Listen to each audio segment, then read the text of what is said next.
விசிகாவை திருமாவளவன் திமுகவில் அடகு வைத்து விட்டதாக தாவேகா இணை பொதுச் செயலர் நிர்மல்குமார் விமர்சித்துள்ளார். சென்னையில் செய்தியாளர்களை சந்தித்த அவர் RSSின் பிள்ளை விஜய் என்ற திருமாவளவனின் விமர்சனத்திற்கு பதிலளித்த போது இவ்வாறு தெரிவித்தார். கட்சியும் சேர்த்து அவரையும் சேர்த்து அவருடைய தொண்டர்களையும் திமுகவோட அடமானம் வைத்து விட்டார் தான் எங்களுடைய குற்றச்சாட்டு. தயவு செஞ்சு அண்ணன் திருமா அவர்கள் என்ன நோக்கத்துக்காக ஒரு போராளியாக வந்தார், அவரை பார்த்து பல பேர் நாங்கள்லாம் வியந்தோம். இந்த அவருடைய குறிக்கோள்னு மாறி ஒரு விடுதலை சிறுத்தைகள்னு இருந்தவர் இன்னைக்கு திமுக ஏவி விட்டு பாயும் ஒரு பூனையாக இருக்கிறார் என்பது வருத்தமான செய்தி. அவர் இனிமேலாவது தன்னை மாற்றிக்கொண்டு அவர் எதற்காக இந்த அரசியலுக்கு வந்தான்றதை உணர்ந்து அவர் பேச வேண்டும், செயல்பட வேண்டும் என்று கேட்டுக்கொள்கிறோம். சீமானும் விஜயும் RSS பெற்ற குழந்தைகள் என பேசியது குறித்து விசிக தலைவர் திருமாவளவன் விளக்கம் அளித்திருக்கிறார்.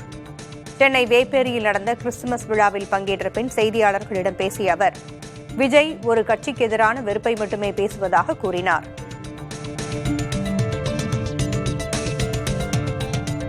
தமிழ் தேசிய கடப்பாறையை கொண்டு நான் திராவிட இருப்பை தகர்ப்பேன் என்று சொல்லியிருந்தால் கூட அதிலே நமக்கு பெரிய விமர்சனம் இருக்காது. ஆனால் அவர் பேசியது பிராமண கடப்பாறையை கொண்டு இடிப்பேன்.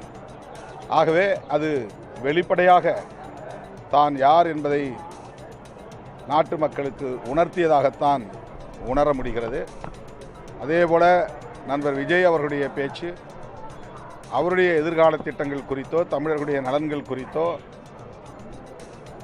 அவர் உள்வாங்கியிருக்கிற தலைவர்களின் கருத்தியல் குறித்தோ இதுவரையில் எங்கும் அவர் பேசியதில்லை. ஒரு கட்சி, அந்த கட்சிக்கு எதிரான வெறுப்பு. ஆக இது பாஜகவுடைய செயல் திட்டம், RSSனுடைய செயல் திட்டம். இந்த நிலைப்பாடுகளில் இருந்துதான், அவர்களின் பேச்சுக்கள் அவர்களுடைய நிலைப்பாடுகளில் இருந்துதான் என்னுடைய கருத்தை நான் முன்வைத்திருக்கிறேன்.